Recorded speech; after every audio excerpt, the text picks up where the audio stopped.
It's Sunday night, 9 o'clock. Welcome to All Lacrosse Live. I am Gary Groob in Toronto, and with me, as always, I have Shawn Slaght over in Moose Jaw. How are you, Shawn? Doing pretty good, thanks, Gary. Awesome. And I have Muffler Mike over in Connecticut. Mike, how you doing? I'm doing all right. Awesome. Another crazy week. We had 8 games in the NLL. We had a birthday party that we're going to talk about in a few minutes. We had a few other notes there and some ALL stuff going on. But just before we get rolling, let's do the network stuff first. And here we go. Just remember to everybody that all the episodes are streamed live across Facebook, Twitter, YouTube, and also Twitch. And you can catch all the action at eopsports.com. Remember to hit the subscribe, follow, and like buttons, and always share. As you can see, we have many shows for many different things. I love that Steel Step show on Friday. Lots of swerves and lots of turns on that one now. But please enjoy all of our affiliates. If you missed a show, no worries. You can grab all the podcasts on all the major podcasting companies, which include Amazon, iTunes, Google Play, TuneIn, Stitcher, and Spotify, and so many more. And if you also want to see it, you can go to the EOP YouTube page, or if you're looking for our stuff in particular, please go to our YouTube page at All Across All the Time, in which we have news, interviews, fights, a lot of retro games, and more coming. There'll be another 3 or 4 games coming up in the next couple of weeks.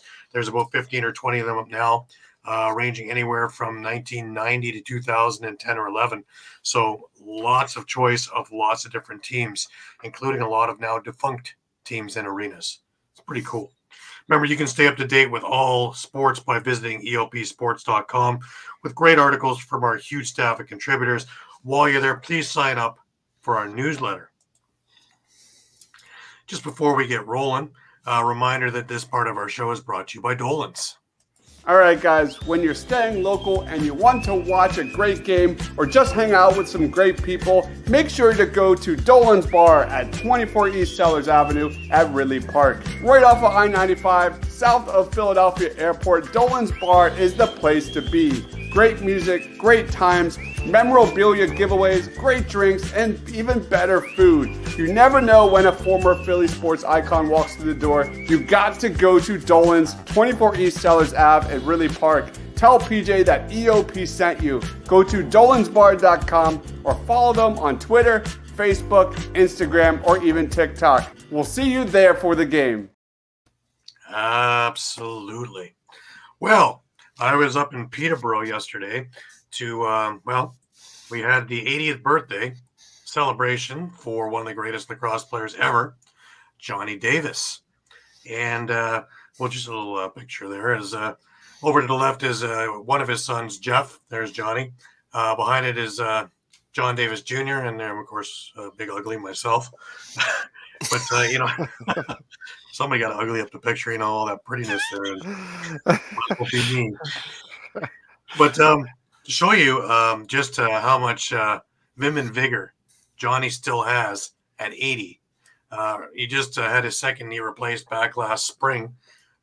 Stopped him nothing. He didn't miss a beat golfing all summer. So he's having a great old time.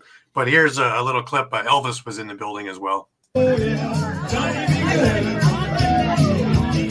He's the carry in your car and a gun in the sack. Sit up by the trail by the railroad track.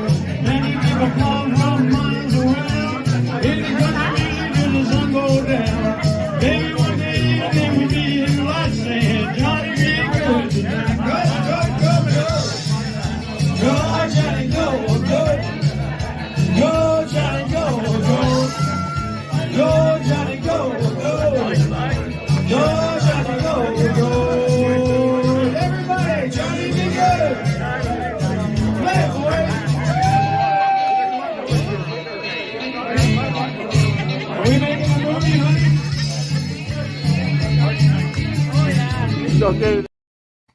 I love that T-shirt. Bad check. Is that a new band? Wish I shot left. I wish I shot left. I thought that was fantastic. Anyways, happy birthday to Johnny. Hopefully he's around for many, many more. He's still got all the life in him, man. It is so much fun talking to him and, just walking around memory lane and all the other things, let alone all the stuff that's up to date, man. He's right with it on everything. So That's fantastic. And seeing guys like Jamie Batley and a few other guys up there, we were looking at there must have been at least 100 Man Cup rings and Minto Cup rings in that room at one point or another. It's just a who's who up there, and it's just spectacular. So that's why I love going up there in the summers for MSL games. The pre and post are almost more fun than the game itself, just with everybody there. So, anyways, speaking of MSL, Global News had a little clip on one of their newscasts, and want to play that for you. Lacrosse was hit hard by the COVID pandemic. The 2020 and 21 seasons were canceled. When it returned in 2022, only 4 teams came to play. But the MSL has been rebuilding. Last year it welcomed back Brampton, and this coming season, Oakville will return, and the Owen Sound North Stars will make their debut. Pretty exciting for us that we're actually growing. I mean, we went from 6 teams down to 4, and then we went back up to 5 last year, and then we thought, we know we're going to be at 6 this year, but 7 was just an added bonus.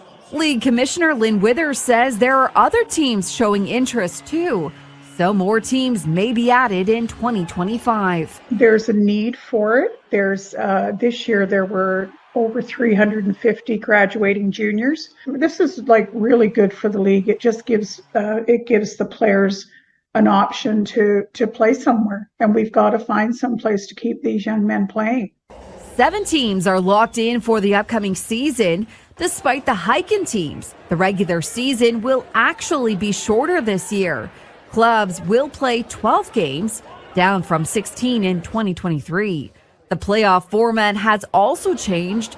First place earns a bye, with every other team battling it out in round 1. At first, to me, that's not enough lacrosse for me, and for a lot of fans.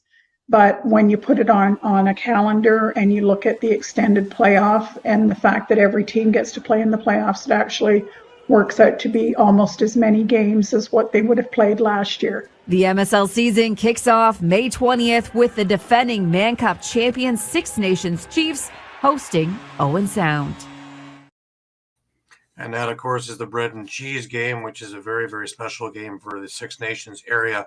If you have a chance to go, I suggest you want to go there, because it's just spectacular and fantastic lacrosse in the summer for a heck of a lot cheaper than what you're paying for NLL with the same players, more or less. So should be a great season with 7 teams in there now, and the possibility of 8 or 9. This is going to be exciting, and lots of junior talent around. Hey guys, lots of junior talent. Definitely. And with the U.S. being part of being so far up now with box, they need a place to play too. So hopefully there's going to be another PBLA kind of idea, but summer ball idea for box to have something to do and keep sticks in hands. We're at a pretty good problem to have, is when we have too many. As fans, that means we get the cream of the crop. Yeah. But for players, we need to find places for them to play. And, now is when they need to start doing the thinking on that. Because when everybody's graduated and are sitting around, and whether it's hang up a stick and go and get a regular job or keep playing, it's too late. Now is when they need to be thinking. Right. All right, Eduardo is with us. Our Western Eduardo. correspondent. How are you, Eduardo? Huh? Reporting from Jacksonville. I believe that's cold, Jacksonville, is it? Yeah. Mighty, we're starting to get up to Not temperatures. cold enough. Dave, what's happening, buddy? Dave, thanks for tuning in. Glad to have you with us. Yeah, I don't know, 68, 70 degrees is that's Miami Beach to me, man. Mind you, we might even hit double digits Celsius by the end of this week for the middle of February. Don't argue with that. Yeah. I don't know who's against this global warming thing, but I'm not. If I've never seen snow again, I have to admit, when I was up in Peterborough yesterday, they had snow. And I was like, what is this stuff? Let's get out of here. But anyways, yeah, if you don't have bad weather, you don't know you're having good weather, right? Exactly. Mm-hmm. Touche. I keep saying that to me. I don't believe it, but I keep saying it. Anyways, let's walk ourselves over to the Arena Lacrosse League, and we'll go with the women's East had games this week. The women's West are off this week. Next week is championship week. I'll get into that in a minute. This was the games from this past weekend, and your final scores. Skyhawks beat the Cobras 6-2. Firebirds beat the Blazers 8-5. Skyhawks then turned around and beat the Sirens 7-4. The Firebirds beat the Cobras 7-2. And the Blazers beat the Sirens 10-7. Now, I mentioned championship weekend out west. The Charlie and Billy Memorial Cup donated by Frank and Zaya Kirkby. Next weekend will be the games for that over at the Langley Event Center. All times are local. The fifth place game will be the Deer against the Bats at 1:30. The bronze game will be at 3:30, where the Turtles will play the Hawks. Excuse me. And the gold medal game will be the Flying Squirrels against the Bears. That will be your championship game. And that will be at 5:30 p.m. Pacific time. We had a busy week for Arena Lacrosse League East. West has some midweek games this week. Strange, but I imagine there's other things going on in Langley. We had some blowouts. The Toronto Monarchs, who just came off a really big win last week, went to Brampton Friday to face the Express. And, well, the Brampton Express took them to task. It was a 23-13 drubbing over there. It was ugly. Mind you, the Monarchs got off to a good start. They got up 2-0 early, and then Brampton would control the rest of the half. And so much so they scored 14 of the next 18 goals and would be up 14-6 at the half. Sam Draminsky and Jeff Wittig led the Express with 3 goals each in that explosive first half. Brampton scored a couple of quick goals to start the third and then counterpunched everything Toronto did the rest of the way with the impressive 23-13 victory. On Saturday, over in Oshawa, the early game at the Children's Arena was the Whitby Steelhawks, number 1, against the Six Nations Snipers, number 8. And even before me telling you to score, you can kind of figure out how this turned. Yes, Whitby beat them 21-13. And, it's funny because in a lopsided score like that, you would figure the game it wasn't as lopsided as the score was indicative of. Fast-paced, action-packed first quarter. Whitby was able to gain a 9-6 advantage over Six Nations. Play was back and forth with 4 separate ties before the Steelhawks finally pulled ahead for good.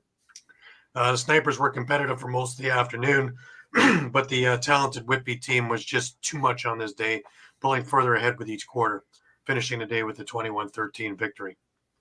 The later game saw the Oshawa Outlaws against the Oswego Bears, and this one was a little bit closer. Oshawa wound up winning 15-11. Throughout the entire first half, neither team was able to generate more than a one-goal lead, and they were tied 7-7 at the half. The Outlaws then put together a 4-goal run that changed the complexion of the game. Oswego got 2 of those goals back, but another 3-goal run to start the fourth put the game firmly in the hands of the Oshawa Outlaws. 15-11 was your final. And in the final game of the day, which was today, played over in the Iroquois Lacrosse Arena, the Peterborough Timbermen faced the number 2 Paris River Wolves. And another football score, guys. Paris beat Peterborough 21-16 in a very, very entertaining game. Paris and Peterborough were neck and neck through the first. It was 7-5 for Paris at the end of the first. Where this game got out of hand was Paris put together a 6-1 second and 13-6 at the half. They never really looked back. Peterborough made a good effort in the third, scoring 5 times, but Paris was able to hold them off, and 21-16 was your final. So if we look at the power rankings for this week, we'll see that Whitby is still Paris is still in first place. Whitby is second. The Oshawa Outlaws are now in third. Peterborough is sitting in fourth. The Toronto Monarchs have fallen down to fifth. Brampton has moved up to sixth, while Oswego has moved down to seventh. And Six Nations at 0-7 is sitting in last. And that team is snake bit. It has such potential, and it has a 10-minute slew in each week that just stops them cold, and is enough to throw a wrench in their plans. Dave, we're doing very well. Good to have you with us. Shout out to our mom. Yeah, hey Barb, happy 89. Happy birthday. Happy birthday. That's awesome. That's awesome. And Dave, stick around because certain someone's coming on in a little bit, and you might see some blood vessels pop from his head. Yeah, he should be on in about 15 minutes. Wings Nest will be with us. It'll be, yeah. Yeah, he wasn't a happy camper with the overtime loss, but hey, these things happen. Anyways, that is it for the Arena Lacrosse League this week. Upcoming next week, there is a Tuesday and Thursday game for the ALL West. The Grizzlies face the Eagles at 7 p.m. Pacific on Tuesday, and on Thursday at 7 p.m. Pacific, the Sea Spray play the Blackfish. Next weekend, the Bears are facing the Brampton Express. That should be an interesting game, because both teams have been fairly inconsistent and are fairly evenly matched over the Memorial Arena in Brampton. Saturday over in Oshawa, you have the Peterborough Timbermen against the Whitby Steelhawks, and the late game is the Paris River Wolves against the Oshawa Outlaws. If you have any time to be there, both games are worth the price of admission. Price of admission, I believe, is $10 or something like that. It is well worth money spent. They're fantastic games. On the Sunday, you have the Toronto Monarchs going to the ILA to face the Six Nations Snipers at 2 p.m. Eastern. Another game worthwhile in seeing. I just have a feeling that this could be Six Nations week. Call me crazy. Oh, Dave, you know who it is, eh? You know who from you know where. Of course. Well, before we get into some of the NLL stuff, of course, we had our pick'ems, and there's still blood on the sock for some of us. Sean is smiling. Yeah, some of you. Well, Sean's smiling from ear to ear. He went 6-2. We'll see how long that lasts. Pat went 6-2 also, I can almost hear Pat just cheering in the background there, Crazy. I went 4-4, which after the last couple of weeks of stupidity is, it's almost like I went perfect. 4 is better than 1. Eduardo and Mike went 3-5. So if we look at the standings year to date, Sean is at 34-22 and mopping the floor with us. Eduardo is just behind him at 31-25. Pat is right on their heels at 30-26.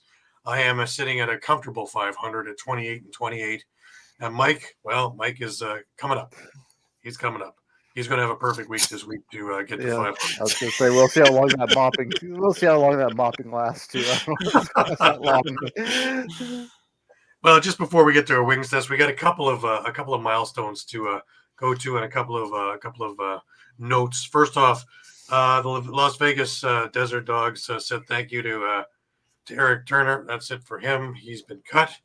An unpopular move from a lot of the faithful out there, but it is what it is. And they signed Colin Jeffrey as a goalie there. That is all the news we have of signings and cuts this week. A few milestones.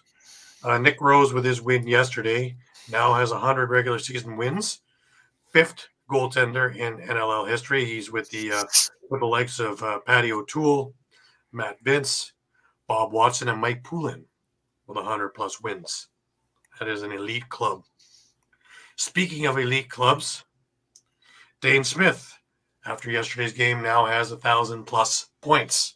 He is the 14th player in National Lacrosse League history to do this. Spectacular. Just to add that Hall of Fame career. Joey Nardella. Now remember, Joey missed out on most of last year, and he now has 600 career face-off wins. Pretty spectacular.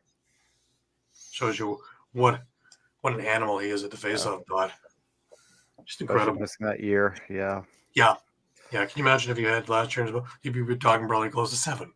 Yeah. Amazing. We have one that we don't have a stat for, and it's like for all you Nick Rose bashers, for all you Frankie Scigliano bashers, Scigliano made his 4,000th save in yesterday's Rush game. So quite an achievement. Yeah. Frank. Also a stellar goalie with the Langley Thunder. Let's not forget, it was his stellar play, which was really the backbone of that team making it to the Mann Cup and almost upsetting the Peterborough Lakers in Peterborough. So 100%, yeah. So I think he takes a lot of flack for a lot of bad reasons, just undue reasons. I heard a great example with him. He's a really great goaltender, but you always seem to remember the bad stuff with him for whatever reason, but you never really seem to remember the good he does. It was interesting because somebody made a mention, excuse me, of Nick Rose last week against Buffalo, and should they have pulled him, whatever, and I didn't believe that they should have. In fact, I didn't believe they should have pulled a goalie when there was 5 minutes left either. But it was interesting that Patty Campbell, former NLL goalie and former Toronto Rock goalie as well, made a perfectly viable argument going, he may let in a few goals here and there that are maybe questionable at the beginning of the game, but come down the stretch, that's where he makes up for it. And usually you are not putting in anything short of wizardry. And I believe that was a word that was used by Teddy Jenner yesterday in the broadcast, was you have to use wizardry to beat Rose. And literally it was behind the back shots that beat him. He shut the door entirely in the second half yesterday, especially when the Calgary transition game was running wild. And it seemed to be one breakaway after another that got turned away. And we only gave up 7 goals to that high-powered offense and transition game yesterday. So same idea. Yeah, I was just going to say, going back to Scigliano, I mean, he was spectacular this week. We'll get into that. And I know you guys are the biggest fan of analytics, but 1v1, he's top goaltender in the league. So he's stopping those difficult shots. Mm. All right. Well, and now that we've had this talk about goaltenders, I don't see a better time to bring on the wings. Mr. Pat Bernard. Pat, how you doing? Guys, this is perfect, and I'll get to the point after I let Pat vent. But I'll get to a point that I'd like to point out with the goalie thing. So I need to spike this hard. I need to spike that. You guys mentioned what exactly is a goaltender? I've seemed to forget. My mind is starting to phase on me. What is a goaltender? I don't know what exactly that is in here in Philadelphia. Is that a guy who's supposed to stop a puck or a ball or going behind you in between the crease and the net? I don't know what that is. I haven't seen one in here in quite some time now. What is a goaltender? I haven't seen one. Do they have them around here in Philadelphia? Can we buy them? What is it exactly? Because what we have here in Philadelphia is exactly the opposite. And it's funny. I mentioned last week to Paul Day. I said, at some point, are you looking to make a goalie change? If this, keeps on happening, if Zach Higgins keeps on putting you in a hole and he goes, no, he's happy to stay with him. He said everything you needed to say. But right away, that third quarter came rolling around, and my Lord, Higgins, if he lets one goes by, he can let 20 go by. And if that's the ebb and flows of Higgins. Like if he's on his A game, he's on his A game. Nothing can go by him. But when one gets by him, 20 will flow through him, and that's the bad part of that. My blood pressure was up, and I'm not going to just blame him because there's issues with the defense that's in front of him. There's honestly huge defensive assignments are missing. Guys are not sticking their men. Just again, the loose balls that are just right there in front of them. These guys are just not getting, not the small detail stuff. They go get the, details of getting the rebounds and all those other things. But I will say, though, for a positive note for Philadelphia Wings fans, my man Dave, what's up, buddy? But the thing that the Philadelphia Wings fans are happy with is the offense. The offense has gotten so much more better. With that little time that they had off, the ball movement's been really good. Ben McIntosh really has been your best offensive player as of late. The way he's scoring in transition, he's just a beast out there. The way he's just getting to the ball, the way he's making assists, and quickly the two best plays of the night was off Targan Clark, where Blaze wrote, where McIntosh throws the ball off the back of the backboard, and Clark just comes up and makes a diving goal, and then Clark Pearson on the opposite end. Just when I thought that was a play of the day, my man just without no shame, without no look, just makes a backward pass, and that was really, really good. And the other thing that was really, really lingering, 36-year-old Mr. Jameson, 36 years old, looked like a prime 21-year-old just running up this team. Hey, my goal of the night was still your transition guy and a good friend of mine, Scott Dominy. What a goal. Yeah. What a goal. Yeah. Just blasted it to that top far corner. Vintage stuff from him. Big. Obviously, breakout. That's part of the reason they went and acquired him. Along with Mike McCannell as well. So for that kind of that kind of play. But honestly, a couple of things I would bring up. This game certainly could have been Phillies.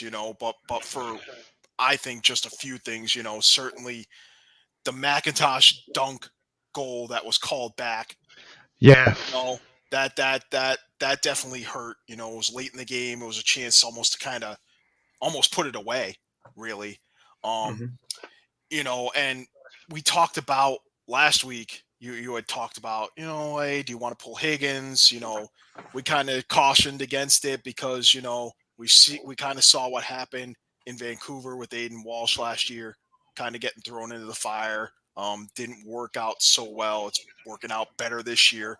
With certainly with Aaron Bold mentoring him, for a full season. But, I would point out that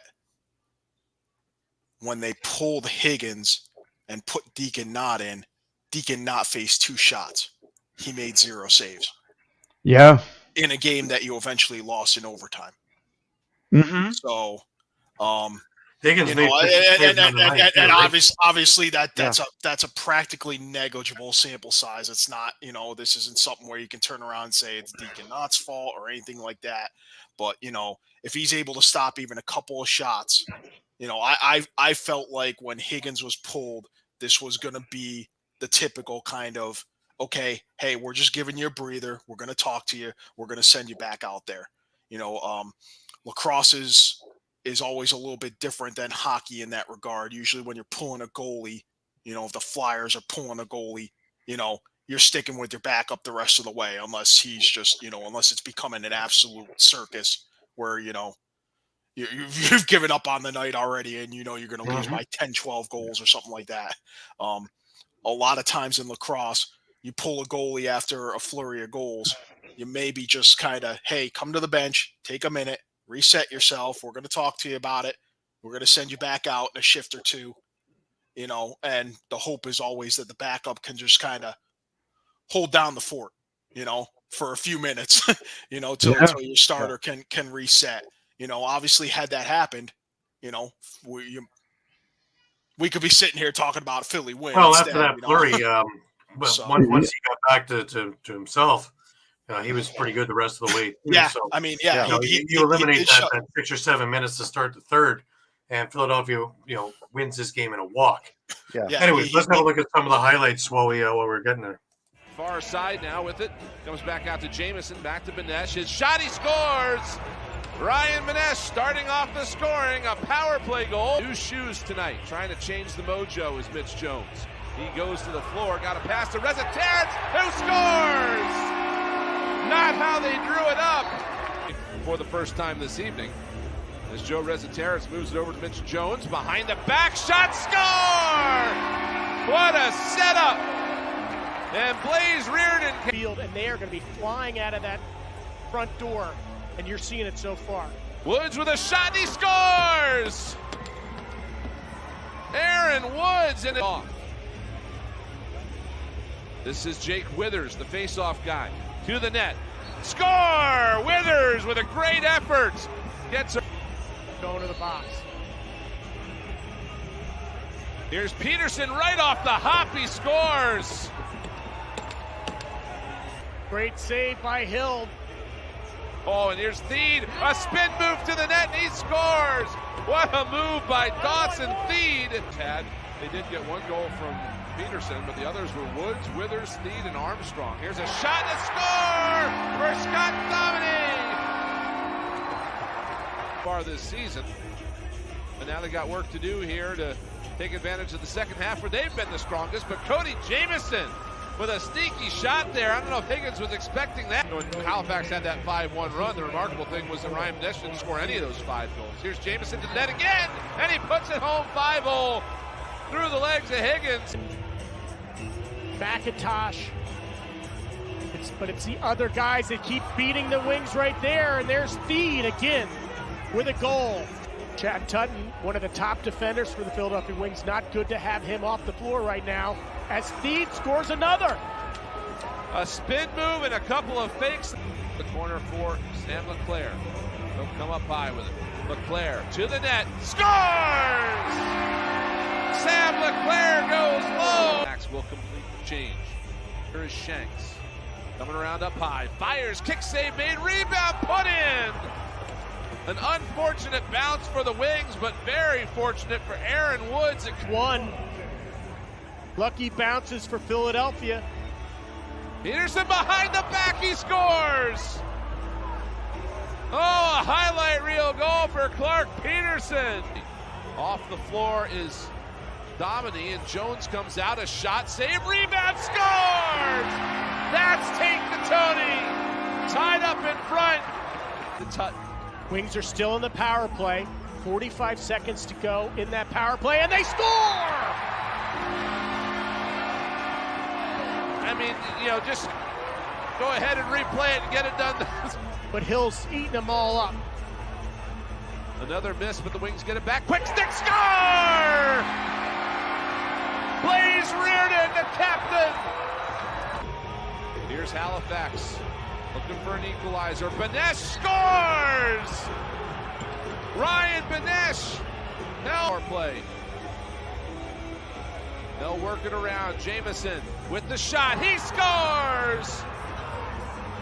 Cody Jamison with the hat trick and the winner. You know what stands out to me? Where is the Philadelphia defense? If they want to stay and watch, they need to buy tickets. Yeah. Yeah. You know, and they're walking all over the place. They're all around them. Listen, it does go to, you know, because I don't want to feel like we're bashing Pat or bashing Higgins every single week, but it does go to what it does go to in part to what he said. I mean, Higgins faced 63 shots. He faced made a lot of 50 rubber. saves. Usually when you see a goalie making 50 saves, you're like, wow, what a performance. He faced 63 shots. That's where are these guys? Why are these guys not soaking up shots? Yeah. We really need to look up that stat. It would not surprise me if they were dead last in block shots. Mm-hmm. Anyways, Pat did a lot of work there, and here's some of his handiwork from the press conferences. Halifax, they got 7 off the faceoff.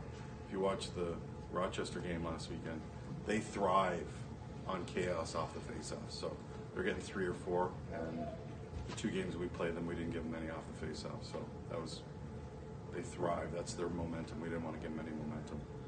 Paul, this is now Your third straight loss in a row. The Wings, if you have to get a win at home, what can you tell the Philadelphia fans right now? Well, the guys are working hard. We had a great weekend of prep. Take a team like that to overtime again, second time, come back, and the guys put it on the line. It's not a lack of effort, and I think everybody in the building can probably see that. And we're going to get a little healthier here in the next couple of weeks. We've got a week off, and hopefully we get Armstrong back soon, and get Schul back in the lineup. So we'll continue to get better. I think we had San Diego 3 great quarters against San Diego, and tonight we had 3.5 really good quarters. So lots to build on. Coach Pete talked about Scott Dominey tonight. Felt like he finally kind of had like that breakthrough in transition, used his speed to his advantage, netted that first goal in a Wings uniform. Can you just talk about how you guys want to try to plan to use him moving forward in the transition game? Yeah, it's crazy. In San Diego, we had one of our best 5-on-5 chances staying and playing. So, great thing about him is he's generated so much this year that you might not see on the score sheet, and generated so many great loose balls.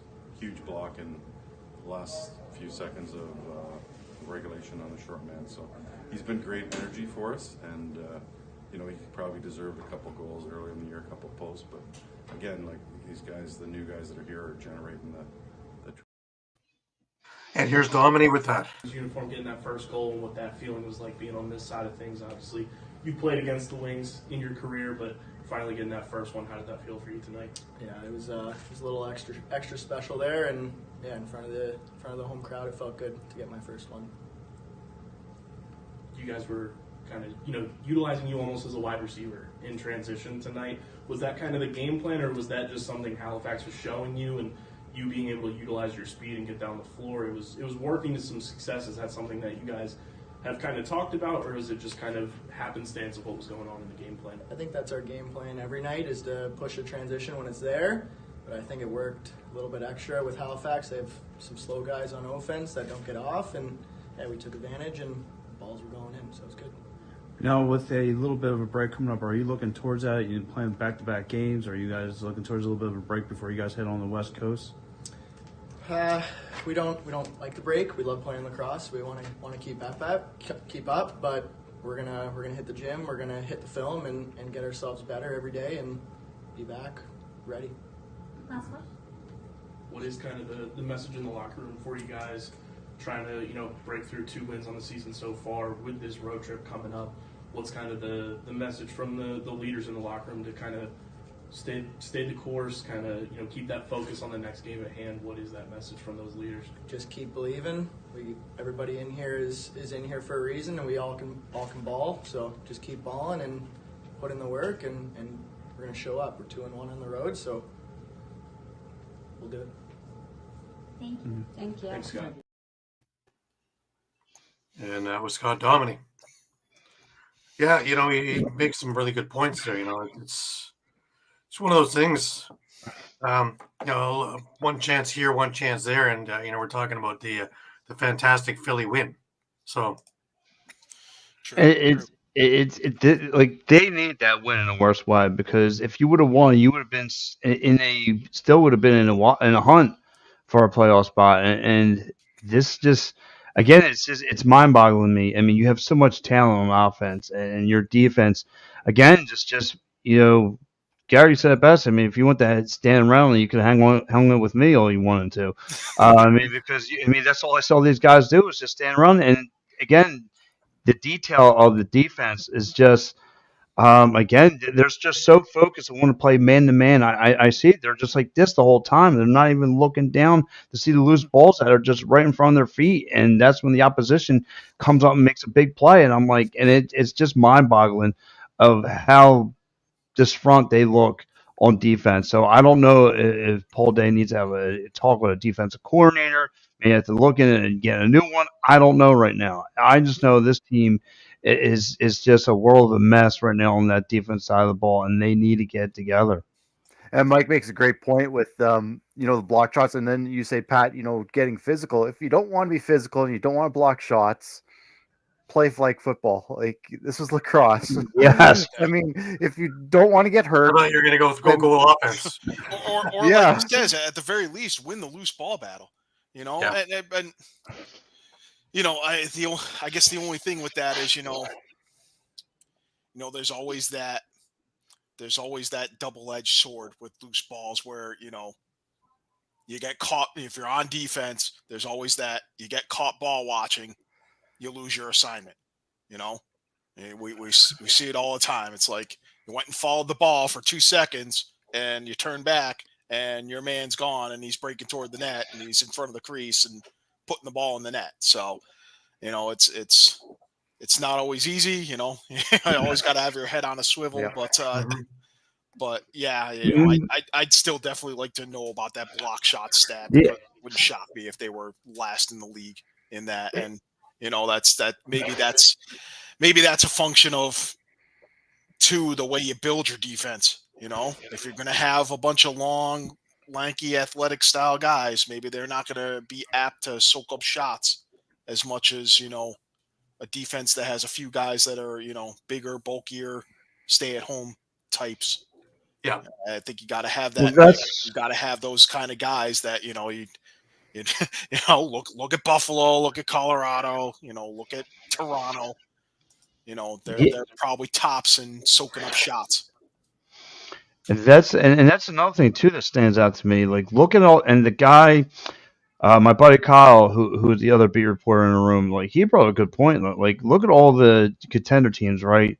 What's the number one common denominator they have? Is a good face-off man, like a strong face-off man that, you know, picks up those loose balls right from the start. And I didn't thought about it like that. So yeah, I mean, again, the Steelers right now, Patisse on fire as usual. So, you know, you got to start, like I said, this team though needs to figure it out on defense, needs to just you know, come up with a game plan and start really focus on defense. The offense, like I said, has improved a whole lot, but it's that defense that's just leaves a sour taste in your mouth, and you're just wondering when, if this thing will turn around.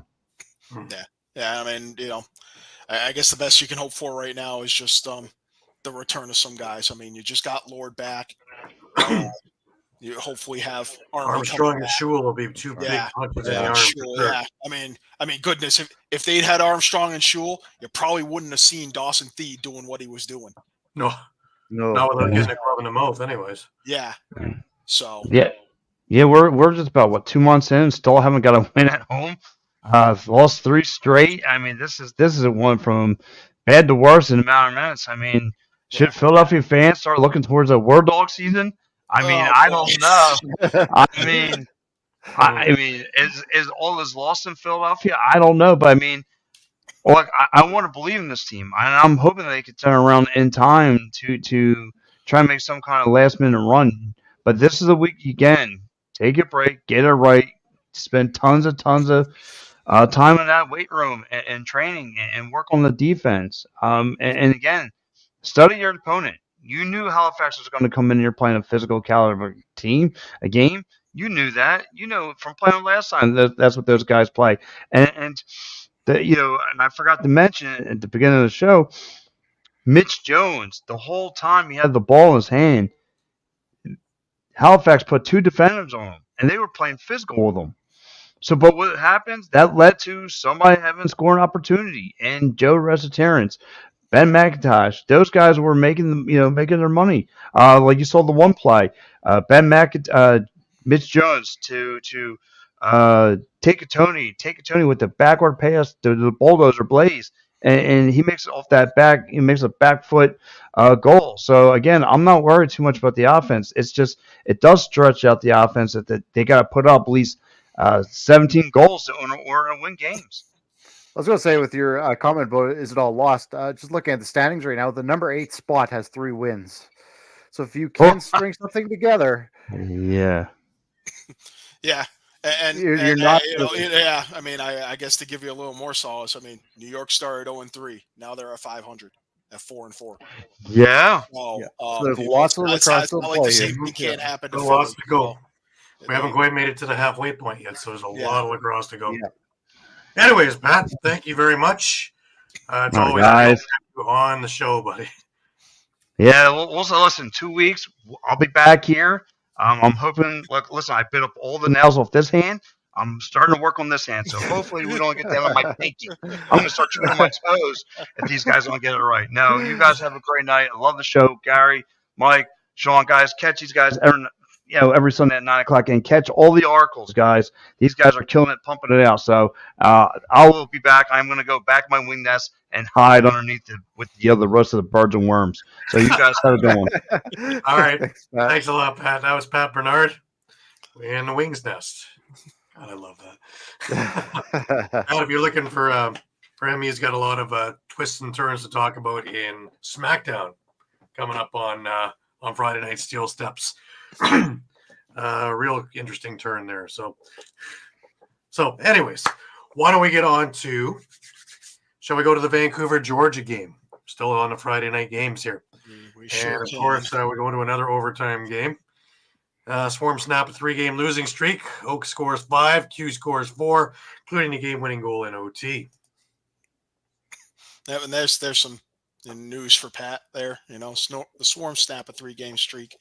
Wings could do it too. So, yeah, don't you worry. Yeah, yeah, but this one wasn't without some controversy. You know, we'll crank out some of the stats first here. Seth Oaks, huge game for Georgia, 5 goals, 2 assists.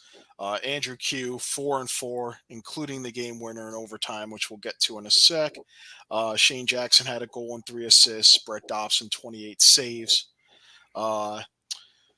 Yeah, that overtime goal.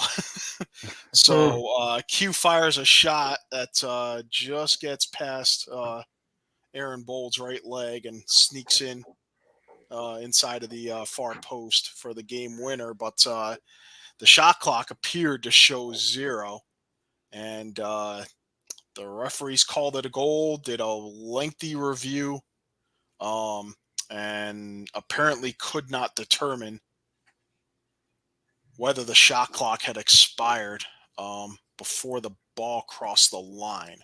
So, and my understanding is this is not like basketball where a shot can be mid-flight and count after the clock hits 0. So,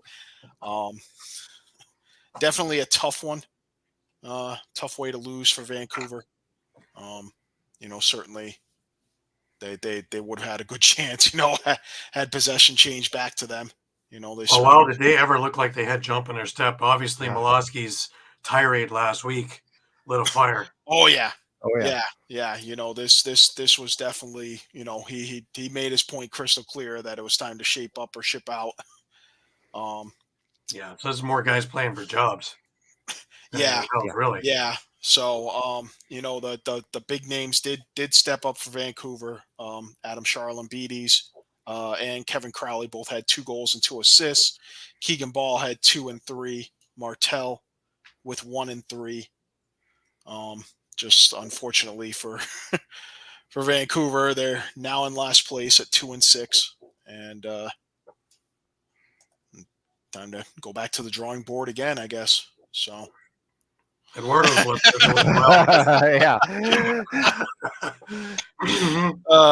Don't worry, Eduardo. We can smell the egg frying on top of your head from, yeah. all the way from Jacksonville.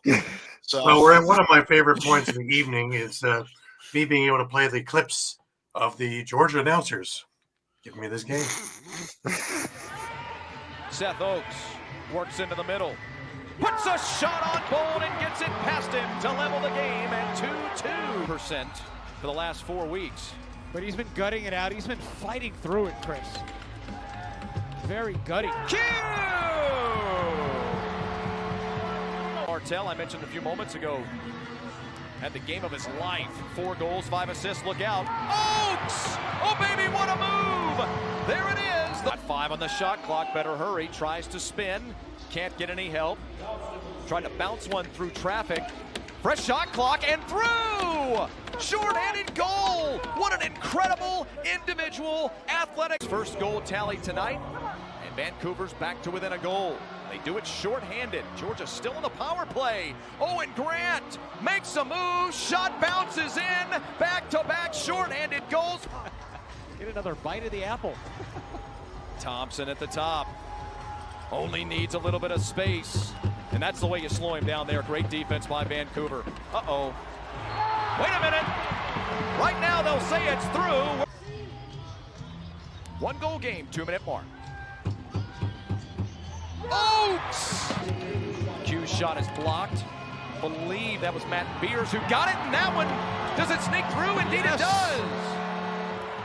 The horn sounds in Sting City, and Thompson or Shane Jackson. If you weren't with us for the beginning of this one, look at this. This is absolutely bonkers. Vancouver getting back, and LT4 will slow it down. Q! Adam Q gets into the boards. Oaks tries the give off. It bounces right back to him. Boy, the ball just finding him tonight. And now Shane Jackson has found the back of the net. And there it is. Quarter action until there was just 3:14 left in the fray. And that one sneaks through. A bit of a soft one for Kevin Crowley. Sure we've got this right here. Yeah, 36 saves for Aaron Bold. Brett Dobson with 24 saves. That one gets through. Yes, it does. It's a 1-goal game. They tie Vancouver at 2-5 on the year. Halifax up to 4-3, and Keegan Ball has just tied the ball game at 10-10. The playoffs. If you fall to 10-6 here tonight and you're Vancouver, then obviously you'd have to go 6-4 the rest of the way. And Lyle Thompson is trying to end a 3-game losing streak for his club.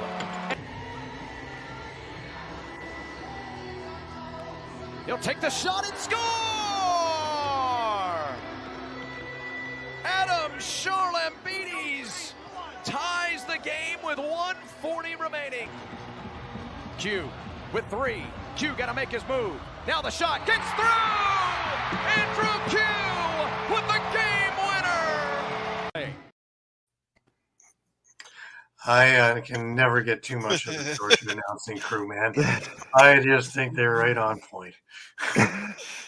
You know, I will note a lot of those, quite a few of those Georgia goals were just, you know, Floaters. almost, well, no, just some of them were, a lot of them were, I thought were kind of off like broken type plays, where it's almost like, you know, from a Vancouver standpoint, it's like, you know, you just busted your ass and then you got an unfortunate break, you know, whereas like, you know, a rebound just happened to go to, you know, a Georgia player right there with, you know, with the goaltender out of position, or, you know, their defender out of position, you know, or you know, a defender stumbles or something, you know, on coverage or something like that. So I mean, I guess from Vancouver's standpoint, I don't look at it as, you know, well, geez, they were just, you know, standing around like Philadelphia was, you know, like we're saying Philadelphia was against Halifax.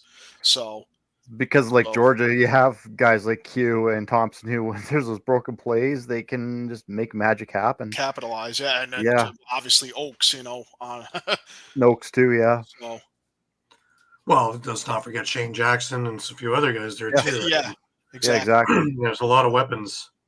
So, yeah. So we saw another overtime thing. The parity is amazing, eh? We're seeing more close games than I remember in a long, long time. Yeah. You know, and I mean, games that are distant, they always wind up, which brings us to a few games later. But that brings us to our next one, and that is the New York Riptide going into Calgary, and the first of 2 games for Calgary at home. And Jeff Teat doing some pretty incredible things again. Dominating play with 4 goals, 5 assists. Riptide in their 4th win in 5 games. Here's a stat for you. Jeff Teat's last 5 games. 5 goals, 4 assists, 4 goals, 2 assists, 4 goals, 6 assists, 4 goals, 2 assists, 4 goals, 5 assists. That's pretty consistent, man. You know, in those 4 wins, 21 goals, 19 assists. And it's like we've said, the Riptide go as Teat goes. If somebody can figure out the magic potion to bottle them up to, you know, give them 2-1 on the day, I don't think the Riptide win. Not the way it's designed right now. I think that's getting better though. I mean, it's it may not have showed. Yeah, there's more people involved Maybe now. in this, yeah. I mean, we're seeing a lot. We're seeing Connor Kiernan playing better. We're certainly seeing Kyle Matisse stepping up. Riley O'Connor's, he's got to be up there on the assist ladder this year. Well, this was a very winnable game for Calgary. It was. I mean, the last goal scored, there were still about 10 plus minutes left in the fourth quarter when Calgary pulled within one, and I lost count of how many times they hit the post or the crossbar in the last 10 minutes, where they could have tied this game up. So, but New York does escape with an 11-10 victory in regulation, not in overtime. They do improve. Now that's, we were just talking about it. They started the season 0-3, and we were talking about, are they already finished? Yeah. And here they are now at 4-4, and technically, if the playoffs were to start tomorrow, they'd be in it. So, from 14th or 15th place. So, in a matter of a month. So, they like the calendar when it doesn't say December, apparently.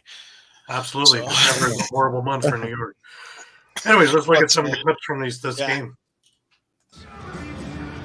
Fake shot. Now there's the shot from Courier. Scores! Josh Courier sneaks one through, and we're tied at 1. Yeah, Dunkerley able to get some of it, but not all of it. He still hangs on, draws some attention. Penalty coming up for the Roughnecks. There's a shot, scores! On the delayed call, New York cashes in. And mind it, now Matisse has it, back to the defender. He's all alone down there with 3 to shoot, fighting through that traffic. Comes out, and he scores! Oh my goodness, what a goal by Kyle Matisse! And comes up with it, he's going to play it ahead. And now Zach Courier in transition, has the ball. Courier, nice pass across it. Goal! Oh, I thought for a moment that it was saved, but squeaking it through was Jeff Cornwall. Their opportunity to get their first lead of this game. Dixon now with it. Dixon passes off. Cook takes the shot and scores. And there it is. The Roughnecks grab the lead.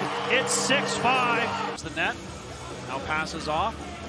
Matisse with it to the middle area. Somehow finds its way. Scores. Oh, Riley O'Connor, Johnny on the spot, as somehow that ball found him.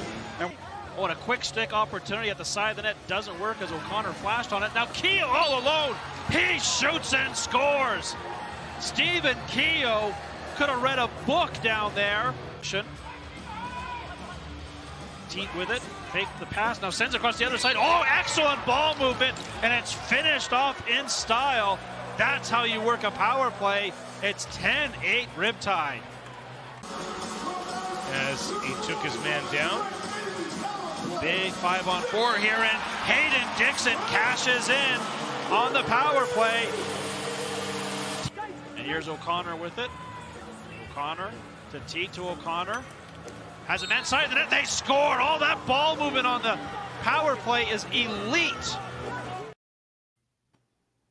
Absolutely. Del Bianco was having a rough evening, kind of, sort of, in his own way. Yeah. Which is odd. You don't usually see him getting flustered. Yeah, and just back to that Riptide offense for a second. Stephen Keogh. He almost seems to be the guy who supercharged their offense. I mean, since his arrival, they've just been a completely different unit. So same thing was with Rochester. Same thing was with Toronto. Yeah, and he's coming. He has that ability. Goals, Well, he gets inside, right? So, and he's a bulldozer. Like you're not going to move him. Yeah. Right. Having a guy that it just opens up space for guys like Teat, right? So, and you can't help but having to put a guy or two on him because he is dangerous himself in front because he's got a great shot. You've seen him score from between the legs. You've seen him score from behind the back. You've seen him score facing the other way. So, it's not that he's just there to cause havoc. He's actually a dangerous offensive weapon as well. And he's a big, strong, tough guy that's going to, open up these lanes. Yeah. So. Yeah, and conversely, I'd say, the Calgary offense maybe struggling a bit. King had 3 and 3. Josh Courier had 2 goals and an assist. Pace only 1 goal, 3 assists, but Hayden Dixon was held to a goal and an assist. Thomas Hogarth was held scoreless for the game. Right. So Tanner Cook didn't have much of a night either. So definitely some adjustments needed for Absolutely. Calgary on their offense. So. And it won't get any better when we get to the next one either. But anyways, let's move our way over to Buffalo, and the Buffalo Bandits faced the Rochester Nighthawks in the second of their 2 games, and Dave Smith got his 1,000th point, as we talked about earlier. Byrne added 3 goals, 4 assists, and a dramatic win, which shouldn't have been so dramatic, really. Smith, 5 goals, 6 assists, and Fields, 4 goals and 5 assists for Rochester. Well, Buffalo looked a lot like Buffalo of old to start this game. Ryan Smith opened the scoring for Rochester, but then Buffalo rhymed off 4 goals in a flurry throughout the rest of the quarter, and it was 4-1 Buffalo after 1. Moving into the second, Connor Fields scores, and then Nick Weiss, he picks up a transition goal off of Matt Vince long lead pass. Connor Fields again on the power play brings Rochester within 2, but then Buffalo again with another flurry. Kyle Buchanan, Dalton Silver, and Chris Kluche on the power play, and before you knew it, it was 8-3, and it looked like Buffalo was going to run away with this thing. Rochester scored 2 goals late in the second quarter, just before the half. Again, Connor Fields, and then Thomas McConvey with just 10 seconds left, and was 8-5 going into the dressing rooms. Coming out, you would hope that Rochester basically had a fire lit under them. But again, Ryan Smith scored, and it was 8-6, and, things are getting a little quieter over in the KeyBank Center. Kyle Buchanan scores, give him a little bit of breathing room, but Ryan Lanchbury comes back. Josh Byrne then adds 2 more goals, and it's 11-7 for the Bandits. Ryan Smith comes back 11-8, but Chase Fraser scores, and it's 12-8 heading into the fourth. So, again, you're thinking that this thing is about done, Bandits of old. Bandits of recent, though, Ryan Smith scores. The Bandits come back with Byrne and Kyle Buchanan, making it 14-9. Then things get interesting. Rochester scores 4 goals. Ryan Smith, Connor Fields on a deflection that he intercepts and goes in on the power play. Kyle Waters, Ryan Lanchbury, and all of a sudden it's 14-13, and things are very quiet over in the KeyBank Center. Chris Kluche gives him a little bit of breathing room. Dan Lomas scores with 1:12 left in his game, and nobody's comfortable yet. The Bandits defense and Matt Vince hold off that final challenge, and the Bandits come away with a 15-14 win. Did it have to be this close? No. But for the second straight week, when the Bandits look to have this thing in gear, 4 goals against, and it becomes a nail-biter. Tavares said after the game, I think we need to learn to close out our games a little better. That's 2 in a row, and teams see that. It gives them confidence, makes them believe they can win. The next team coming in, if you're up 3 or 4, they're like, hey, we're not out of it. So, it makes a lot of sense. He makes some good points there. But, that's something that Buffalo looks like they need to fix. Just quickly, let's take a look at some of the highlights in this game.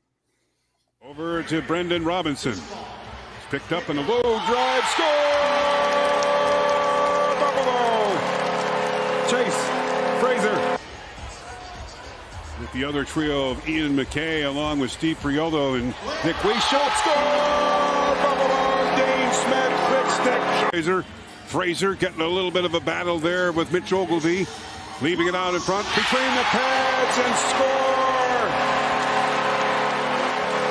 That shot away. Yeah, maybe you can beat me, but Vince says you're not going to beat me up there tonight. Here come the Bandits. Score!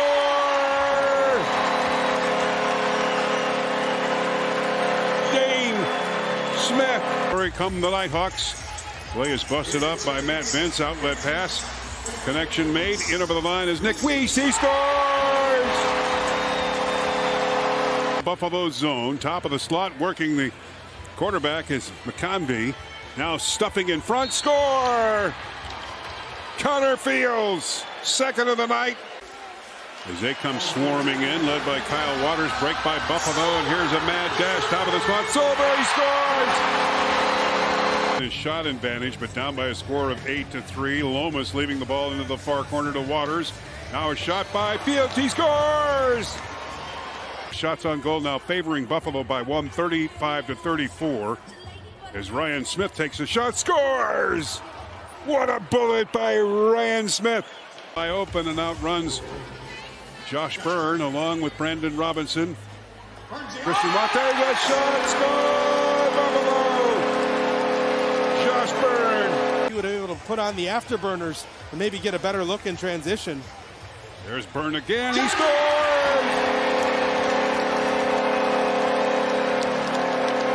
The Buffalo net. Out in front, over the shoulder, shot wide by Kyle Waters. Rebound Smith. He scores! Ryan Smith on their offensive attack. Back down into the Rochester zone. Kluche. There's the Frazier. He scores!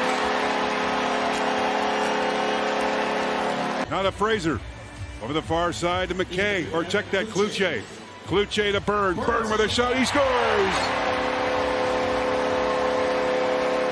Over to Ian McKay. 3 chances for Rochester. Ball intercepted by Fields. Comes in, scores! Leading in shot margin 56-53. Smith is out there. Give and go shot. Score! Nighthawks! 3:41 remaining in regulation. Buffalo by 1, 14-13. Dane Smith lead pass out in front. Kluche scores! Sixth attacker is out for the Nighthawks with 1:15 remaining in regulation. Nighthawks score! Dan Lomas.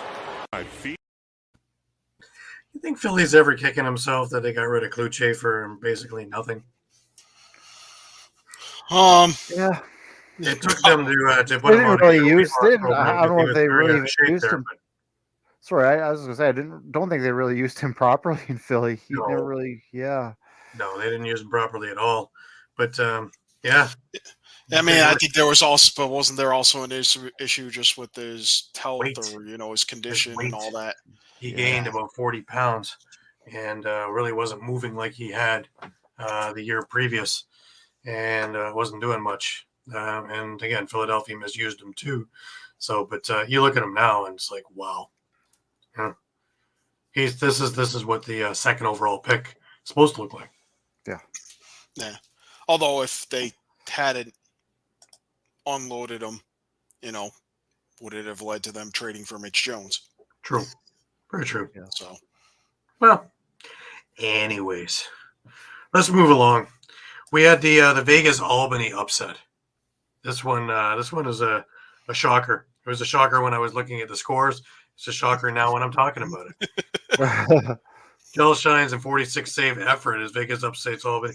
It's funny. You give them the Bandits, they upset them. You give them the Albany team, they upset them. Give them a team like Panther City, and they get smoked. So I can't gauge them. yeah. Yeah, I can't gauge him either. Yeah, I mean, that big win over San Diego, too. Don't forget. Mhm. Yeah. 4 or something like that. So,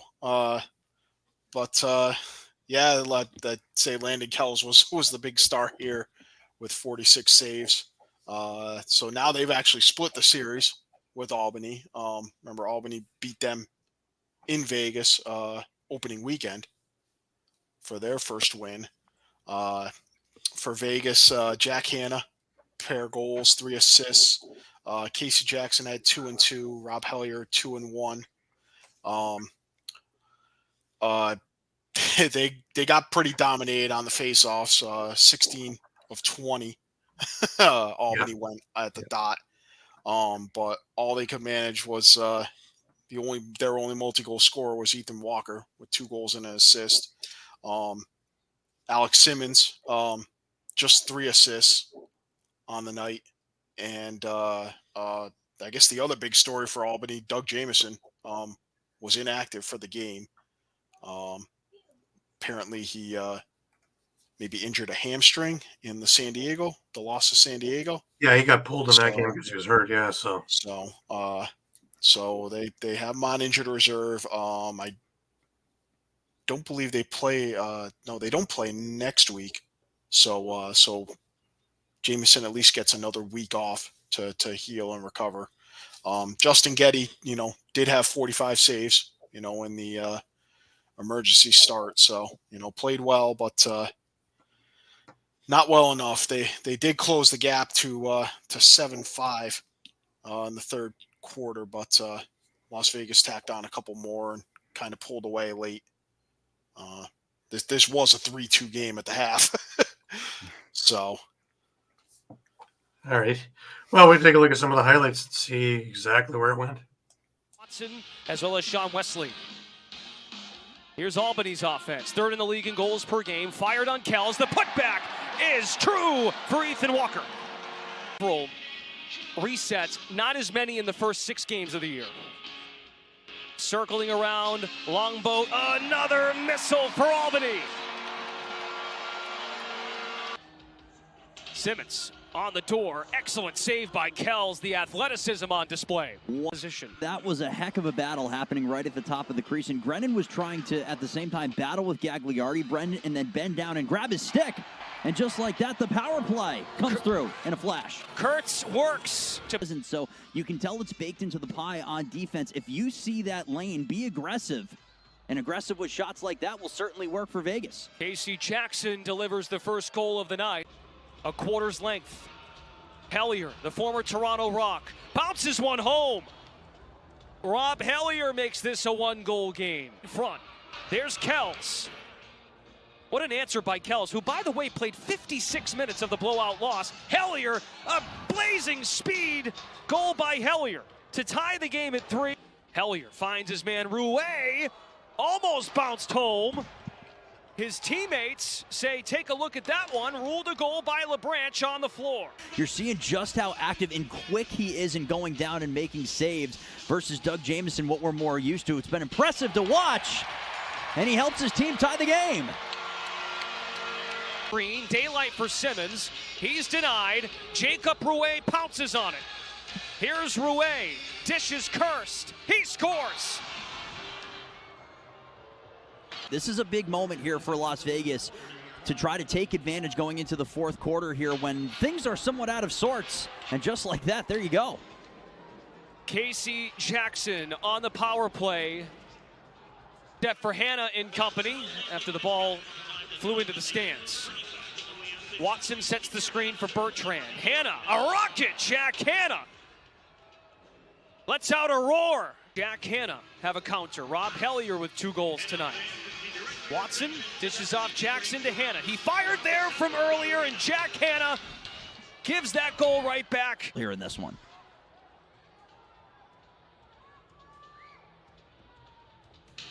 There's a quick one. Didn't take long to answer. The young. And that was it in a nutshell, really. Now, we were talking about this last week and what had to happen for Vegas, and we're hearing it this week. Hannah had to score. Hellier had to be on that on the scoring trend. Both of those guys picked up. And lo and behold, here's a W. The question is now consistency. Well, yeah. Yeah.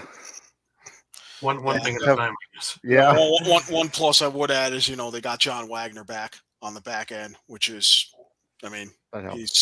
he is a main cog on that back end for them. So, right. and in transition. So that's all a right. good work to have. Before we get to our next game, just a reminder that this part of our show is brought to you by Sherry's Ticket Town. All right, guys, it's time to talk about Sherry's Tickets. Sherry'sTickets.com is easy to use and has no hidden fees. The price you see is the price you pay. Pay less and play more with Sherry'sTickets.com. Save even more by using the exclusive promo code EOP10. That's EOP10. Do not pay hidden fees and save 10%. why use any other ticket reseller and get those hard-to-come-by tickets to the big game? If you need a more personal touch, give them a call at 610-494-5050. That's 610-494-5050. Sherry'sTickets.com also has great theater and concert tickets that are hard to get your hands on. Remember, do not overpay and save with the best at Sherry'sTickets.com. Save 10% using the promo code EOP10. That's EOP10. You'll thank us later. Sherry'sTickets.com. Absolutely. Lots of great deals. Go check them out. All right, Shawn, we had the Panther City Club face the Saskatchewan Rush, in which Frankie Scigliano got his 4,000 save. I'll find that to be too big a mouthful. Panther City Lacrosse Club. Don't know what these people are on about. Anyways, let's talk about this game, shall we? Yeah, I mean, Rush came away with a 10-9 win. Again, a huge night for Robert Church. Not much of a surprise there. 4 goals, 4 assists, 8 points. Zach Mans with 5 points. So, man, that's, again, looking like a great trade. He's been looking great when you give him the opportunity. The game was tied 2-2 after 1. Mans scored really quickly into the second quarter, make it 3-2. Malcolm tied it up, and then Rush went on a 2-goal run. Patrick Todd's with a bit of a weird one. Shot clock was winding down. He took a shot from the restraining line, and it just kind of got by Demude to make it 4-3. Mans again make it 5-3.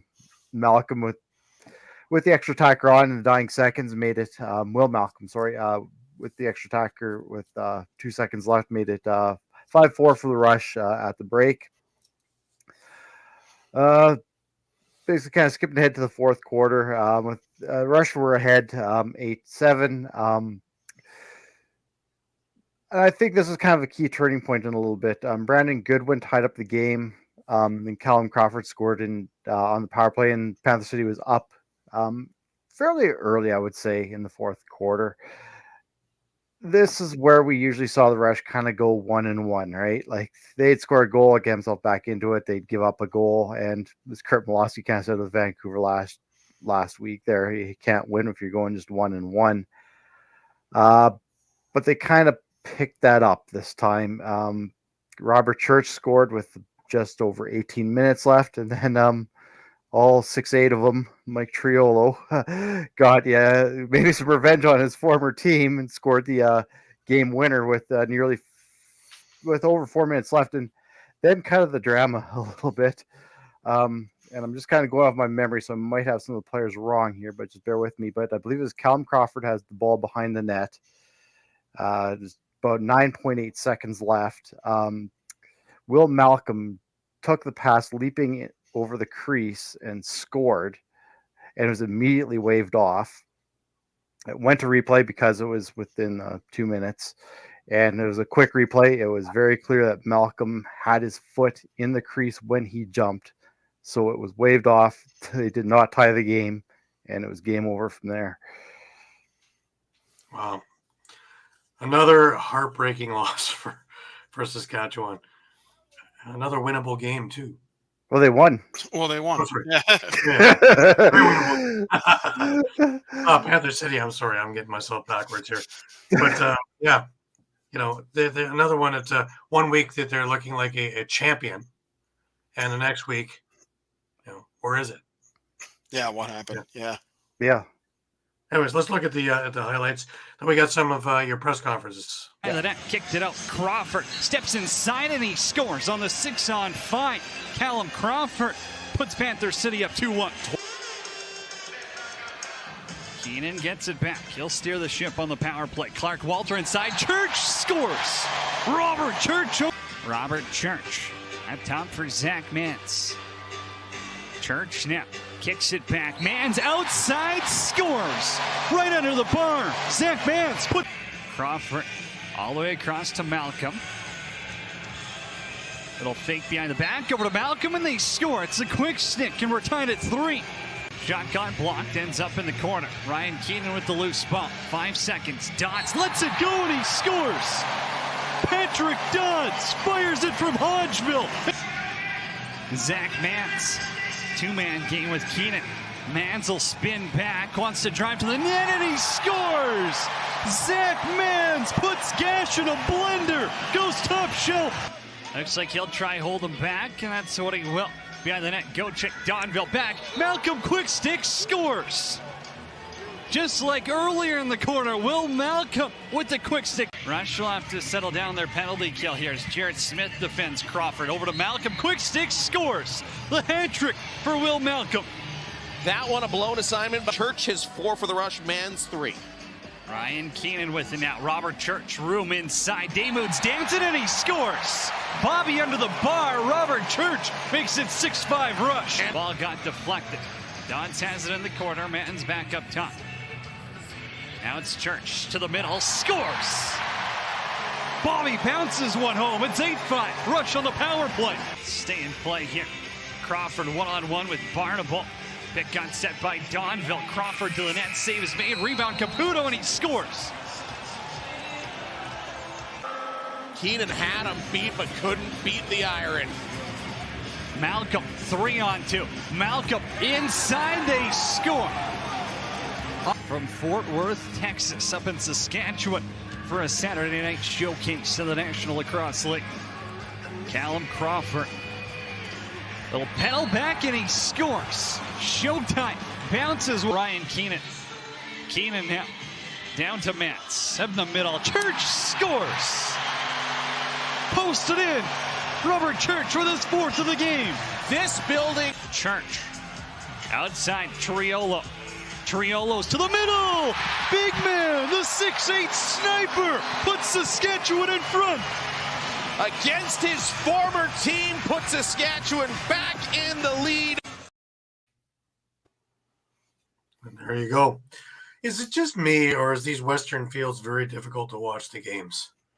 This green field with the green jersey. I will say something, and it is true. It's not as bad as it looks on TV. For some reason, that TV really brings out that green. I don't know why, but because man, that's difficult to watch. But the Calgary one, yeah, the Calgary one's difficult too. That blue that's horrible. Really hard on the eyes. Yeah, the Riptide made note on their social media that they would not be wearing their seafoam green uniforms this weekend. Yeah, well, it's just hard on the eyes, man. Like Jesus. Can't we just get back with the regular turf? Hey, there we go. Brian's with us. Great to have you. Hey, thanks for tuning in. Hey. How are the Pickham's looking? Not great. Not great, Eduardo. Depends. No, they're looking great. If you're looking at Shawn, he's looking terrific. If you're looking at you and I, Mike and you are at 3-5. I'm at 4-4. Shawn is at 9-0 or something like that in an 8-game week. He might even have had a 10th victory. I don't even know how it works anymore. All I know is that you take a look at mine on a Thursday. If you bet against it on Cool Bets, you're cashing in on Sunday. You're having steak. Just the way it's been going recently. Anyways, let's look at the press conference. Just first off, we have Quinlan's press conference. Yes, first, Coach, your thoughts on tonight's game? Yeah, I'm happy for those guys in there. It's been not a lot of lacrosse for us, and we've been asking them to do a lot of stuff away from the game to make sure they're mentally and physically sharp, and they did that. And so, it's tough when you're losing. And again, I hats off to the guys in the room. And I mean, Frankie stood up at the beginning of the game and said, "This is what we need to do," and then went out and led by example and gave us 60 unbelievable minutes. And happy for the guys in the room. What do you say about Frankie? He played outstanding tonight. Yeah, I mean, again, and that's why we wanted to get him and why we brought him here. And he's been like that. I think basically ever since he might have struggled a little bit game one in Halifax, but he's been a backbone back there. And again, he's starting to come out more and more of his shell and communicate the things he needs and the things he sees. And we're fortunate to have him, and he was top notch tonight. What does this win do for the confidence of this young team? I think it just kind of gives us that idea that we are a good team and we can win. Again, you can tell guys that all you want. without results. It's kind of hard.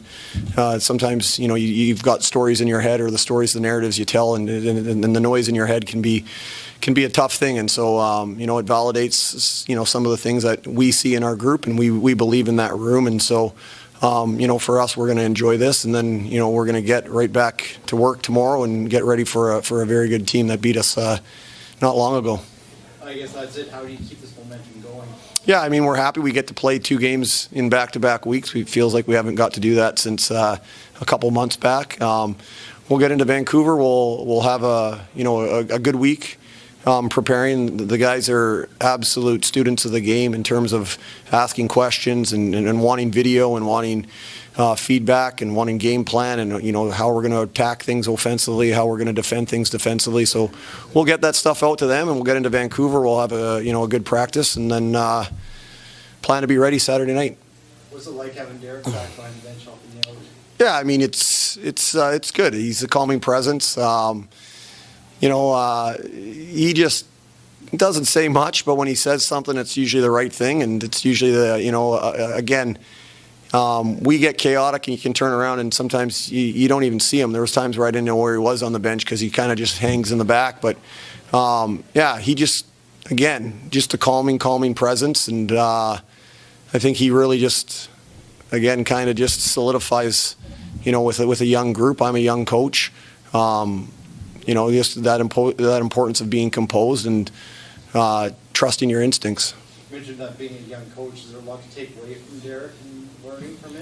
Yeah, I mean, and I've learned. I was fortunate to work with him for all those years. A little different now that we've got a younger team, and there's some other things to go by. And so, I'm always appreciative of all the conversations we have. I'm appreciative that, tonight he let me do basically everything I've been doing up to this point, and he kind of filled in where he needed to. And again, he's good because he always comes down and says, "What are we doing? What are we doing?" He makes sure to keep you on track. And I think that just bleeds through to the players, and I think that's why we got the win, is we were able to stay the course. At the beginning of the game, we said things aren't always going to go our way. We just got to kind of, short memories or no memory and play what's in front of us, and we did a fantastic job of that tonight. Yeah. And Eduardo's right. Jimmy is a class act. Yeah. I think you're wrong with your numbers there, Eduardo. I think you went 6-2. If I remember right. Both those numbers. Yes. 6-2 for Shawn, not 5-2. Got to give him the San Diego victory, We also have Ryan Keenan as part of the press conferences. Great team win. We needed it, obviously. A lot of time off, a lot of tough, close losses since we lost one. So the effort was there, I think, all game. We battled, started with the defense. Came out hot the first quarter, and Frankie in that was just unbelievable all game. And then I think we did enough. We executed well, and we grinded hard, and still have to clean some stuff up, but overall we did enough, and the effort was there all night. You guys have lost some tough games. What does this do for the confidence of the team? I think it's huge, for a young group. It's been the same thing. We got to learn how to win, right? Guys, in this league, it's tough every night. There's never an easy game to win. So hopefully we just, we roll from here. That we found a way to win a close game, and we keep building on it. There was the coaching change earlier in the bye week there. What dynamic did that play in the locker room? It seemed like a lot of guys were really excited. Through last week, on our bye week.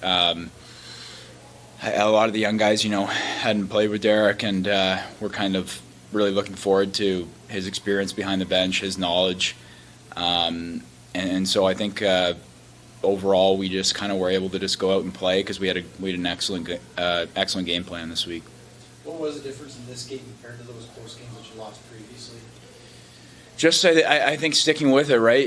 We learned from each one of those losses. And it got to the fourth quarter, and we let a few slip, and they had a lead again, and in the past we could have got down on ourselves, but I think just the message to the group is, right, stick with it. We've been playing great all game, it'll come, right? So we just bear down, and we're able to find a few goals at the end and close it out.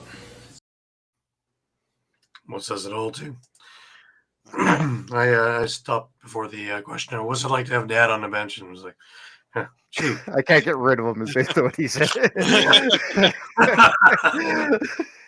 we kept that out of there. Just before we move on to our last couple of games, a reminder: this part of the show is brought to you by Phillies Sports Trips.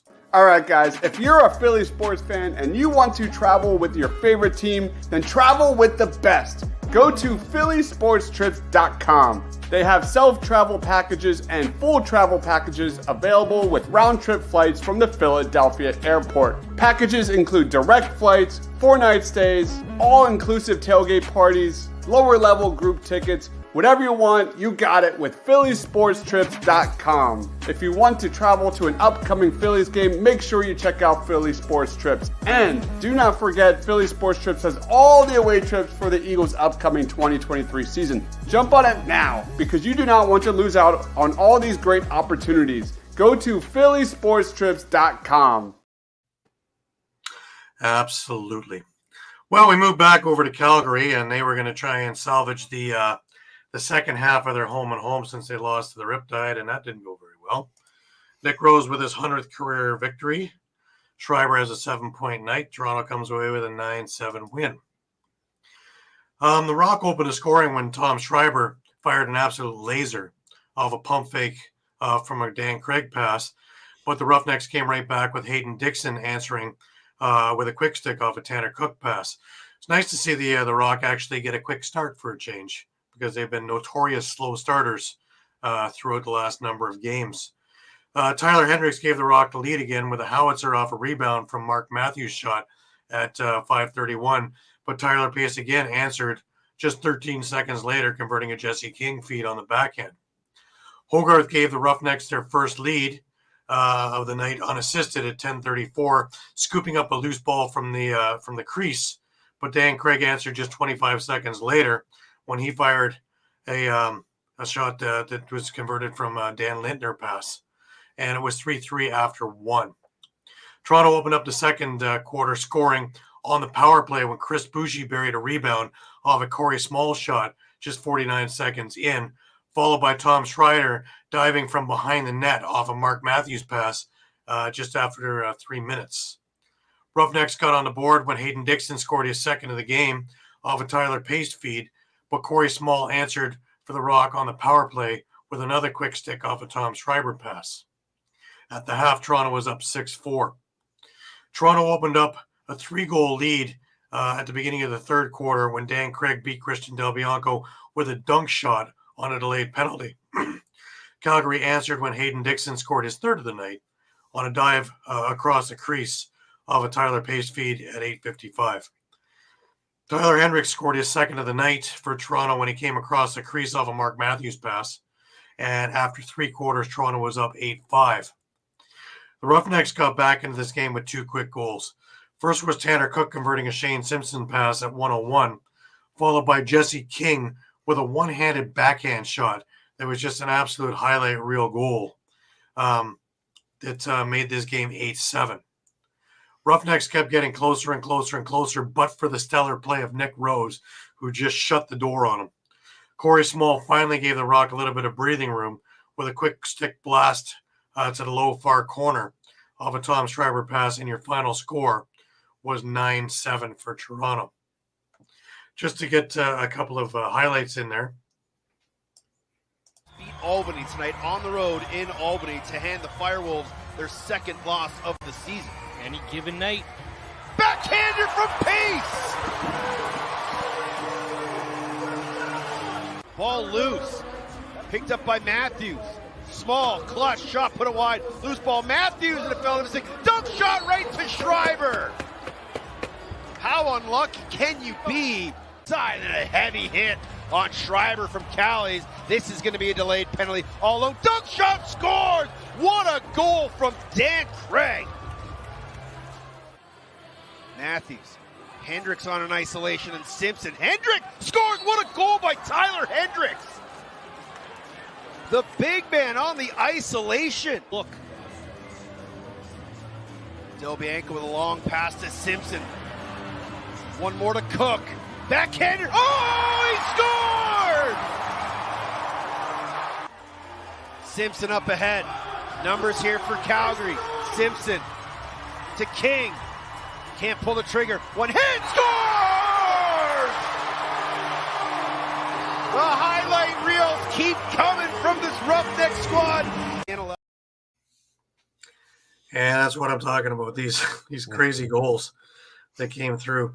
But, it's funny because everybody thought that Calgary might be the one that was tired after playing the night before.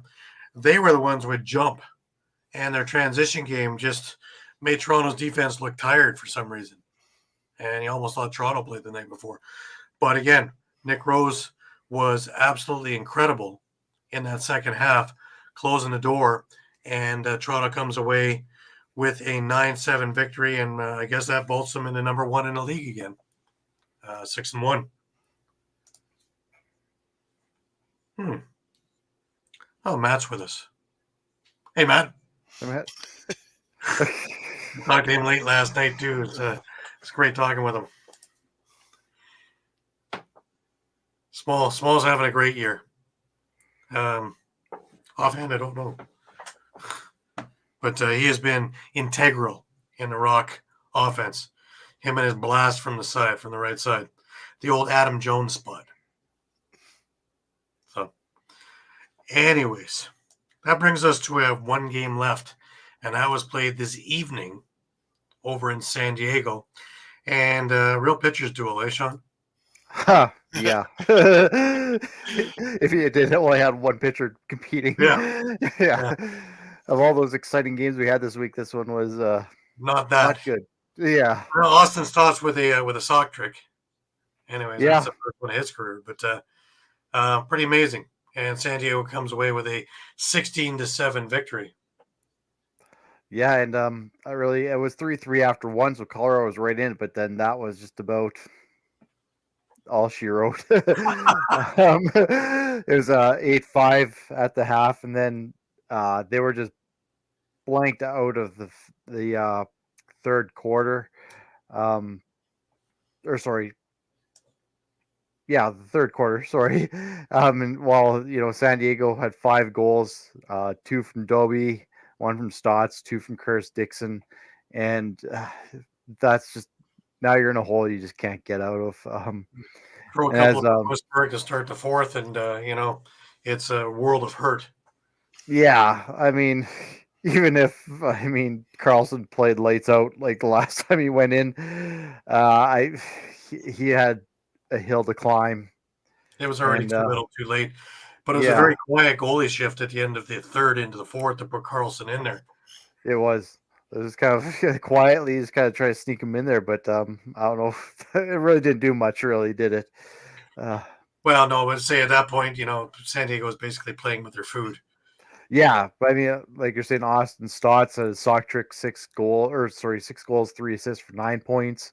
Chris Dixon had Patrick and 7 assists for 10 points. Dobie with 7 points. Berg with 7 points. So their heavy hitters were firing on all cylinders. Yeah, and Dobie with those 7 points moved into the 1100 club for career points. Wow. So big accomplishment there. Absolutely. Yeah. Absolutely. It's funny, though, because, San Diego seems to be able to turn it on and off like a switch. There's weeks where they look like they're floundering, and there's weeks like this where they just take it to task. Colorado, for the same extent, we thought they'd righted the ship after the last couple of weeks, and they looked lost in this game. Yeah, Colorado's another team just like Las Vegas. I just can't get a beat on. Like I'm not sure where they're at. Are they that really good contending team, or are they a team that showed up tonight in San Diego? Well, they're probably the most inconsistent team in the league. Yeah. Because I can't get a gauge on them at all. And in fact, last week I didn't expect much out of them, and they played lights out. This week I actually picked them. I actually thought that same team would come to San Diego, and I would be wrong in that assessment. Very wrong. Yeah, and they definitely have. Even when you look at some of their games to date, I mean, sure they're 2-0 against Vancouver, but now they're 0-2 against Georgia, 0-2 against San Diego. So, Yeah, the teams they have to vault and get into the playoffs. Yeah. And I mean, I guess the other takeaway from that is, you've already played 3 of your 4 2-game series on the year. So these games are going to, these games coming up are going to matter even more. And I'm not sure who the team is that they have 2 games against. I think it might be Calgary. So It bewilders me, like you look at some of the numbers here, and guys like, again, we're looking at Zed Williams, a couple of goals, Connor Kelly with 3 goals, and then I look at zeros everywhere. Yeah, it's not often you see a 0 in the goal column for Eli McLaughlin. Well, yeah. And Joey Caputo, 3 loose balls, and that's about it. Thank you for coming. It was supposed to be when he came back, that part of the game came alive. It didn't come alive today. Yeah. There just was nothing. Tyson Gibson, in the wins, he's a vibrant force in their offense. A goal and assist isn't vibrant. And even in goaltending, I mean, I know he was injured earlier in the year, but Dylan Ward is not putting up Dylan Ward-like numbers. And you can't give San Diego 5 power plays. No. They'll kill you. No. 3 for 5. Yeah. They're already, all the ball movement with Baptiste at the faceoff thing going 20 and 7. So they have everything in there. They're not getting shots. Colorado only had 39 shots tonight. Yeah. That's a good point. It's going to make 39 shots. You're really not challenging regularity. Really No. But yet, the combination of goaltenders for Colorado faced 61 shots. So we're into that Philadelphia conundrum again. Yeah. Which is, where is the defense? Well, Paul Dawson had 11 penalty minutes, so that's where part of their defense was. A good chunk of it was in a box. He's not going to do any good for anybody there. Maybe San Diego. But, let's have a look at the upcoming games for next week. We have a little bit lesser of a schedule. Friday night, we have a couple of games. We have Vegas heading over to Halifax. We have Colorado heading over into Panther City. Now, which Colorado team goes over to Panther City, and which Panthers team receives them? I was going to go back to the other game. Which Las Vegas teams show up against Halifax? These are without the team that they're usually beating is these upper echelon teams. Yeah. Well, exactly. Yeah. So if Halifax is looking like they're starting to move upward, pick Vegas. That's just their MO this year. But I say in the inconsistent bowl is Colorado against Panther City, and I don't have a clue. That's a coin toss. Yeah, and Panther City struggled at home this year, so that's going to be interesting. Another thing, yeah. Georgia heads over to Rochester. Now Rochester's on a 4-game losing streak. Georgia just got off a 3-game losing streak. That's going to be another interesting one. I'll actually be in Rochester for that game, so it should be interesting in there. Calgary is coming to Toronto in the back end of the home and home. And, let's see. Like I say, Calgary's transition game was looking good, even though I figured they should be tired. They were running all over the place. So the rest of their offense, with the exception of Hayden Dixon, was non-existent. So do they right the ship? And how does Toronto plan and counteract in their Tuesday practice for what's about to come Saturday? Couple of big questions. The last game of the week is an interesting one, especially the way New York has been playing. San Diego goes to face the Riptide. A couple of weeks ago, I would have said this is a walk. I don't know. That depends on San Diego's defense of Jeff Teat and Stephen Keogh and Riley O'Connor and Connor Kiernan. There's more names coming into this offense now. Mike was right earlier in the program when he's talking about that. Yep.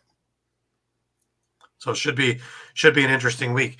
Just before we wrap up. Yeah, you missed one game, Gary. Oh, did I? I'm sorry. Saskatchewan, Vancouver. Saskatchewan and Vancouver.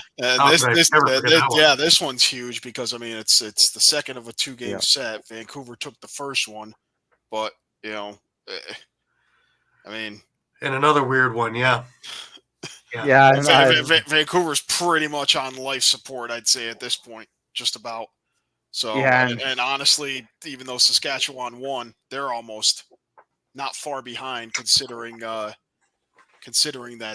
postponed game is going to really put them in a bind where, they've got a 15-day stretch between the end of February and the start of March where they play 5 games in 15 days now. Yeah. You basically have, a weekend doubleheader.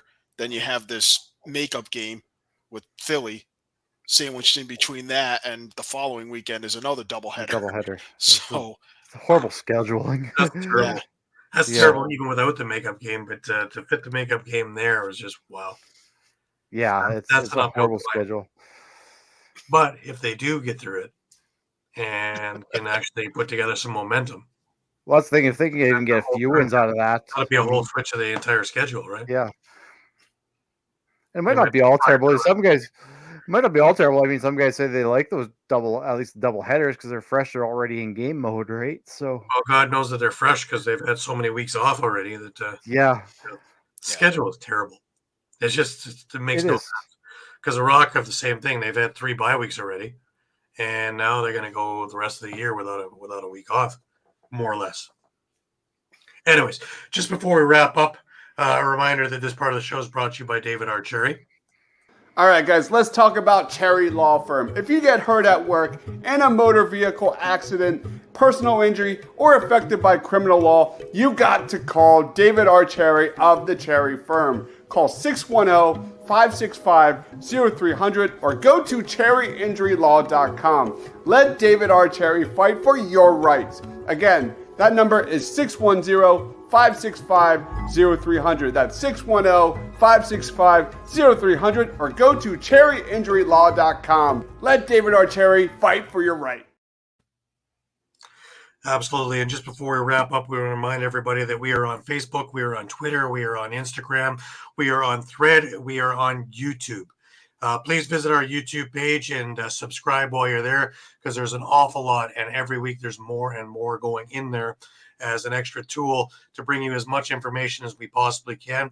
On Facebook, come visit us 3, 4, 5 times a day because the news is always changing. And now with more stuff coming from the MSL and WLA, things are going to get really interesting. We also have the PLL tournament is about to start, being now that we're in February, and it should be up there in the next week or so, so we should be getting some more information on that. Remember that we do have our fingers on the pulse of the situation, and we watch everything, all times. We are right up to date with everything. All right. Just a reminder also that next week is Super Bowl Sunday, and we will be on at 11 a.m. To make it. So please mark that in your books, and away we go. Any last words, Shawn? No, I was kind of looking forward to the next week. Like you said, we're talking about standings watching. Even those teams with 2 wins aren't out of it. If someone can string together a few wins, they're right back in the mix of it. Absolutely. Like Mike said it before, 3 wins and you get into the playoffs right now. So it's open for anybody right now. Yeah. Mike, any last words? Yeah, just another slate of big games. Few 2-game series finishing up, and should be interesting to see. The tiebreakers are going to be really important in some of these one-off games. So I've been lucky enough to meet up with some people and pick up some retro jerseys. Of course, I'm sporting a Boston Blazers one. I'd like to get the Boston Blazers green one if anybody can lead me in that direction. The one from the mill years, that would be awesome. But I was able to get a Minnesota Swarm jersey. I was able to get an Arizona Sting jersey. I had my hands briefly on the Syracuse Smash one. That one's going to cost some bucks. But yeah, I also picked up a Chicago Shamrocks old jersey.